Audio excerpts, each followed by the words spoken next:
ആദ്യം ഒരു വട്ടം മുങ്ങി അദ്ദേഹം കയറി വന്നു.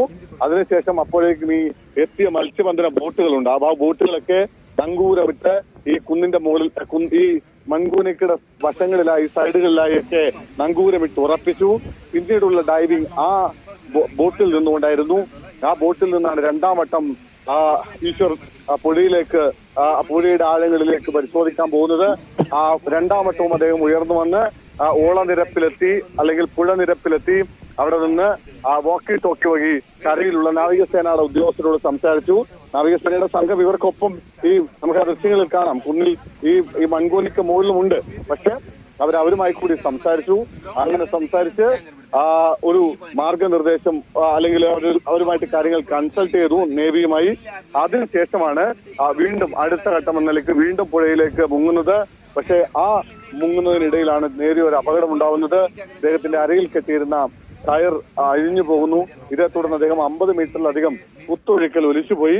പക്ഷേ വളരെ സാഹസികമായി തന്നെ അദ്ദേഹം തിരിച്ചു കയറി പുഴയിലേക്ക് അല്ലെങ്കിൽ ഈ പറയുന്ന പുഴയുടെ നടുവിലെ മൺകൂനയിലേക്ക് തന്നെ അദ്ദേഹം വന്ന് തിരിച്ചു കയറി.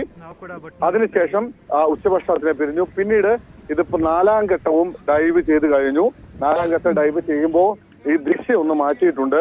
അതായത് നേരത്തെ 3 തവണ ബോട്ട് ഉറപ്പിച്ച് നിർത്തിയ സ്ഥലത്ത് നിന്നല്ല മറ്റൊരു സ്ഥലത്തേക്ക് ദിശ മാറ്റി ആ ബോട്ടിൽ നിന്നുകൊണ്ടാണ് ഇപ്പോൾ 4ാം ഘട്ടം ഡൈവിംഗ് നടത്തിയിരിക്കുന്നത്. അതായത് പ്രതീക്ഷയുണ്ട് സ്വാഭാവികമായും അവർക്ക്. പക്ഷേ ഏതാണ്ട് നമ്മൾ കിട്ടുന്ന കണക്കനുസരിച്ച് 10 മീറ്റർ പുഴയുടെ 10 മീറ്റർ ആഴത്തിലാണ് ഈ ലോറി തലകുത്തി മറിഞ്ഞ നിലയിൽ കിടക്കുന്നത്. ആ ലോറിയുടെ ക്യാബിനിലേക്ക് എത്തുക എന്നതാണ് പ്രധാനം. ക്യാബിൻ പക്ഷേ ഏതാണ്ട് ക്യാബിന്റെ ടോപ്പ് ലെവൽ എന്ന് പറയുന്നത് ആ പുഴയുടെ 4-5 മീറ്റർ താഴെയാണ്. ആ ക്യാബിനുള്ളിലേക്ക് കടന്നു ചെല്ലണം. പക്ഷെ അവിടെ മണ്ണ് വീണ് ചെളിയും വലിയ പാറക്കലും ഒക്കെ വീണ് കിടക്കുകയാണെന്നാണ് നമുക്ക് അവിടുന്ന് സൈന്യവുമായി സംസാരിക്കുമ്പോൾ ലഭിക്കുന്ന വിവരം. അതായത് വലിയ പാറക്കല്ലുകൾ, വലിയ മൺതിട്ടകളൊക്കെ ഈ ക്യാബിനോട് ചേർന്ന് അല്ലെങ്കിൽ അതിനുള്ളിലാണ് ഈ ക്യാബിൻ കുടുങ്ങി കിടക്കുന്നത്. അതുകൊണ്ട് സ്വാഭാവികമായും അതിനടുത്തേക്ക് എത്തുക എന്നുള്ളതിന് പ്രയാസമുണ്ട്, പരിമിതികളുണ്ട്.